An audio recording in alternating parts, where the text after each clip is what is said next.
So hier is die door lady van die huis. Sy is mooi, sy gee vir jou 'n menu, sy inspireer jou, maar nou vat ek julle na die nie so mooi kant van die kombuis, waar die magic eintlik gebeur.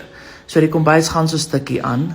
Ek het groot wit rakke gehad wat ek hier ingesit het om vir my 'n klein Spence moment te create. En ja, ek het dieselfde gedoen in die eerste video, so gaan net 'n paar video's terug om dit te sien.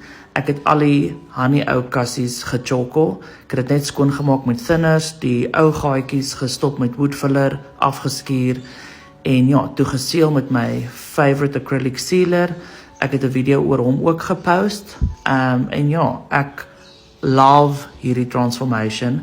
Dit is vir tyd en wyl, dit is net tydelik. Ons wil op 'n latere stadium die hele kombuis oordoen.